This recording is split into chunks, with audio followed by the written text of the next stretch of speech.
Hola, howdy, hello. So, greetings, folks. This is Saranya Narayanamurthy here to talk about the mind business. So, in this session of podcast, we are going to speak about the power of thinking big. Okay, so are your ambitions worth living for? Okay, so before we move on to that, let me ask you this: do you have ambitions?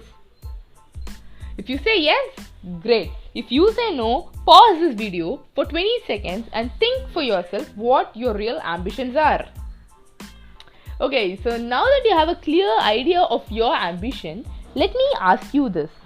Take for example, if you're going to work with your fullest potential, you're going to hustle hard, you're going to work from morning 6 until night 2 a.m. and you're going to strive completely for these goals. Do you think it is the fullest you can achieve? Do you think this is the highest goal you can achieve when you utilize your fullest potential? Okay, so now that you're wondering what the context is about, let me tell you this. 7 out of 10 people underestimate their potentials and set ambitions that are far more easier than what they can achieve. Surprised?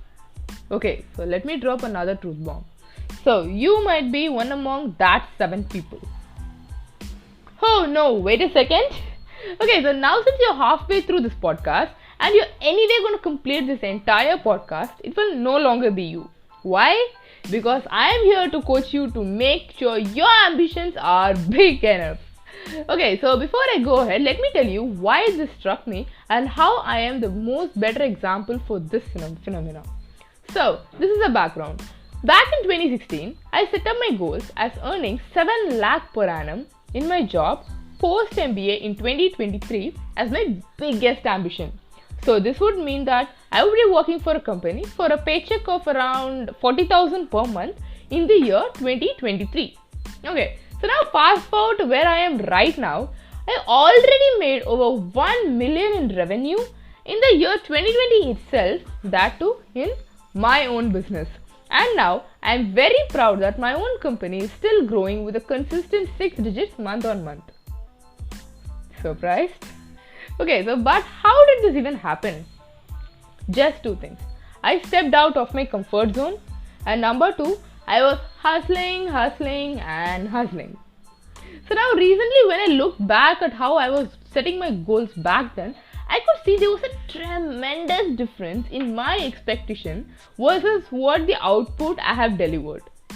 That too, I should be very honest that I haven't hustled as hard as my fullest potential is.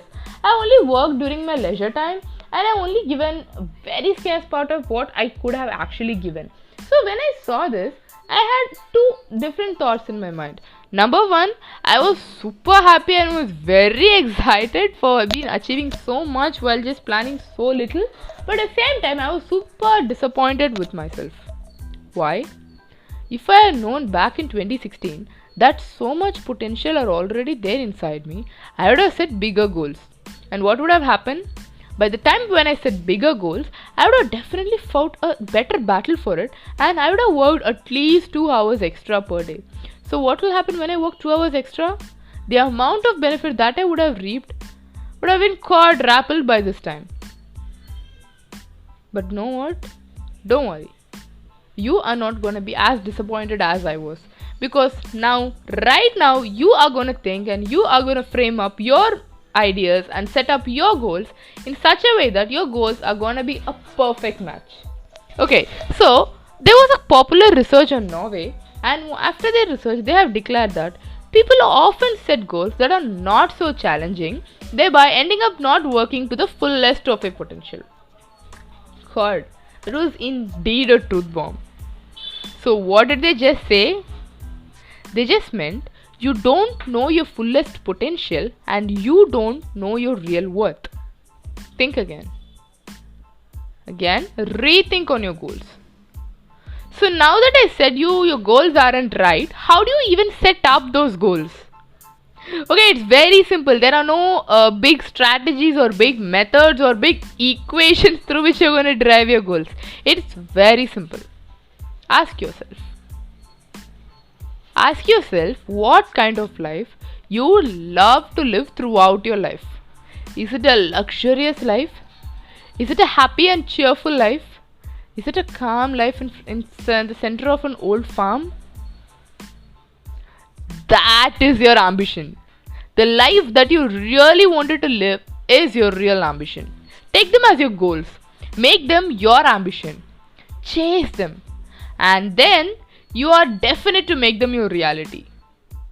Okay, so now you might think, Ray, they are big enough. I mean, very, very, very big. Okay, so are they tough? Yeah. Okay, fine. So are they impossible?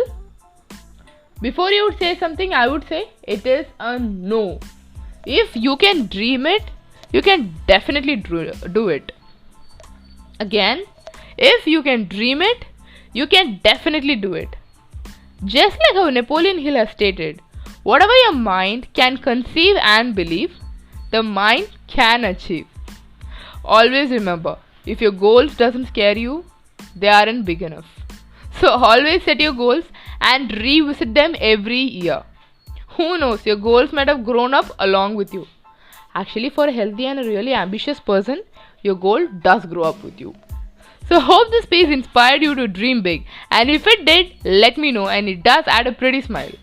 So with this, stay happy, stay hustling, and keep listening to The Mind Business.